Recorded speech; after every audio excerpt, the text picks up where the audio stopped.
कमजोर बुद्धि का बालक था। वो कहता चाचा नमस्ते। अरे बेटा नमस्ते कौन, हम तुमको कुछ नहीं समझते। अरे नालायक कहीं का, ऐसा कहा जाता। चाचा आप नाराज तो नहीं है? कौन नाराज तो होगा ही, कौन नाराज होगी तो मेरा क्या उखाड़ लो। इस तरह ये तो दृष्टांत है, तुम सिद्धांत तुम्हारे लिए है कि तुम समय से नहीं आते हो, कोचिंग पढ़ के भाग जाते हो। मैं नाराज होऊंगा तो मैं तो तुम्हारा कुछ नहीं उखाड़ पाऊंगा। तुम कहोगे आचार्य जी नाराज तो क्या हमारा उखाड़ लोगे, क्या बिगाड़ लोगे। लेकिन जिस प्रकृति के यहाँ एक एक मिनट हिसाब लिखा जाए, वो जब दंड दे उसका तुम क्या उखाड़ दो। इसलिए मैं कहा करता हूँ कि प्रकृति के दंड से डरो, मुझे न डरो। सभी अध्यापक गण या छात्र छात्राएं सब के लिए मैं कह रहा हूँ, अगर आप समय से शुल्क नहीं देते हैं, मैं नाराज हो तो तुम कहो का आचार्य जी उखाड़ लोगे, तो मैं तो नहीं उखाड़ लूँगा। लेकिन जिस प्रकृति से तुम्हें दंड मिलना वो उखाड़ लेगी, तो तुम उसका क्या उखाड़ लोगे। उस प्रकृति का जब तुमको वो दंड देगी उसका तुम क्या उखाड़ लोगे। अभिभावक क्या उखाड़ लेगा। राक्षसों ने जब उनको काटा मारी की तो कुछ नहीं उखाड़ पाए, प्रकृति ने क्यों उखाड़ दिया कि उस रावण को धराशायी किया। संत महात्मा तो बेचारे मार खा गए, कुछ नहीं रावण का उखाड़ पाए। दुर्योधन ने परेशान किया अर्जुन का, कुछ नहीं उखाड़। लेकिन जब प्रकृति ने दंड दिया तो रावण दुर्योधन ने क्या उखाड़ लिया, बताओ। इस प्रकार मैं कहता हूँ कि जितना नियम है प्रकृति के आधार पर चलो, मेरे आधार पर न चलो। क्योंकि मैं तो नाराज हूँगा तो तुम्हारा क्या उखाड़ लूँगा, या तुम्हारे घर वालों का क्या बिगाड़ लूँगा अगर समय से फी नहीं दोगे।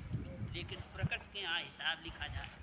या आचार्य बंधु कहें कि हम समय से नहीं आएंगे, भगत जी नाराज तो हमारा क्या उखाड़ लेंगे, कुछ नहीं उखाड़ पाए।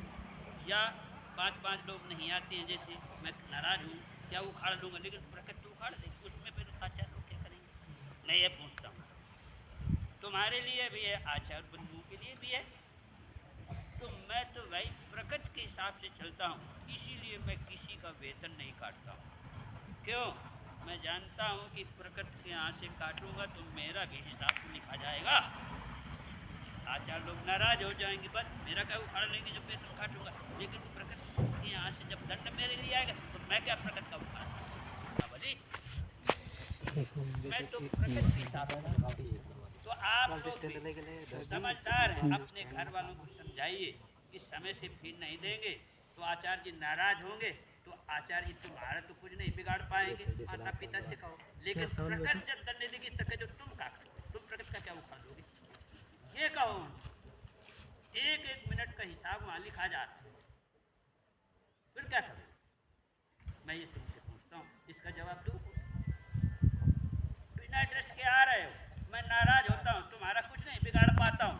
ये बच्चा ड्रेस पहन के नहीं है, मेरी आज्ञा का उल्लंघन करता है, नाराज होता हूँ, मैं तुम्हारा कुछ नहीं बिगाड़ पा रहा हूँ। लेकिन प्रकृति के यहाँ जो लिख गया वहाँ से दंड आएगा तब तुम क्या उखाड़ लोगे, तुम्हारे घर वाले तुम क्या कर लोगे। 4 बजे मैं कहता हूँ सुबह जगो, नहीं जगते हो, तैयार करो कोर्स नहीं करते हो, मैं नाराज होता हूँ, कुछ नहीं उखाड़ पाऊंगा। लेकिन जब वहाँ से नंबर आएंगे तब तुम क्या उखाड़ लोगे, कापी जांचने वाले कुछ नहीं कर पाओ।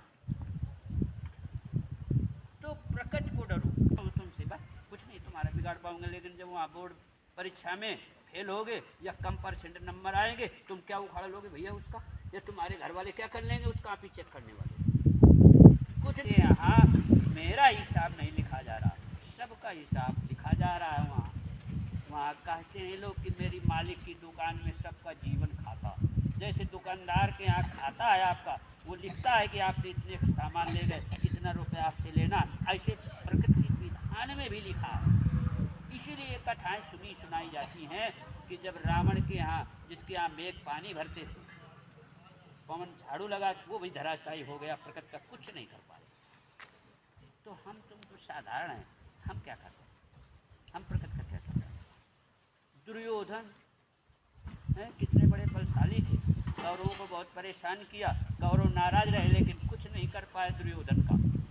लेकिन प्रकृति ने जब दंड दिया तो प्रकृति का उसने क्या उखाड़ लिया, कुछ नहीं कर पाया। इसीलिए प्रकृति कहती है कि कर्म करने का अधिकार तो मनुष्य को है, गीता में भगवान, लेकिन फल का अधिकार नहीं है, वो प्रकृति को है। क्यों, क्योंकि जब सबल आदमी दुर्बल को सताएगा, नाराज होगा, कुछ नहीं कर पाएगा, तो प्रकृति बना देगी। प्रकृति के यहाँ से बच कर कहाँ, जज के यहाँ से आप रुपया देकर रफा दफा हो जाओगे, लेकिन प्रकृति के यहाँ से कहाँ बच पाओगे, कोई नहीं बच पाएगा। सबको उसका दंड भोगना पड़ेगा, इसलिए मैं तुमको समझाता हूँ। मेरी नाराज़गी में प्रसन्नता पर न जाओ, क्योंकि मैं आपका कुछ नहीं बिगाड़ता हूँ न कुछ। लेकिन प्रकृति के यहाँ से जब नियम से आएगा आपके पास परिणाम, तो फिर तुम क्या कर पाओगे, या हम तुमको नहीं बचा पाएंगे, हम स्वयं नहीं बच पाएंगे, प्रकृति के यहाँ कुछ गलत काम करेंगे। तो इसलिए मैं कह रहा हूँ कि समय से ना आने का भी वहाँ हिसाब लिखा जा रहा है, और हर चीज़ का लिखा जा रहा है। बिना ड्रेस के आप आते हैं, मैं नाराज़ होता हूँ, प्रकृति कहती है तुम कुछ नहीं करोगे, लेकिन मैं करूँगी, लेकिन मुझे करना होगा। 4 बजे सुबह जागने के लिए कहता हूँ, तुम जागते ही तुम पढ़ते नहीं, इसमें भी नाराज़ होता हूँ, मैं कुछ नहीं तुम्हारा बिगाड़ पाऊँगा, लेकिन प्रकृति यहाँ से मनुष्य जो है स्वयं भाग्य का निर्माता। गुरु जी कहा करते थे, कुछ लोग भगवान की इसलिए पूजा करते हैं हम धनवान हो जाए, अमेरिका वाले तो भगवान को भी नहीं मानते, वो क्यों धनवान?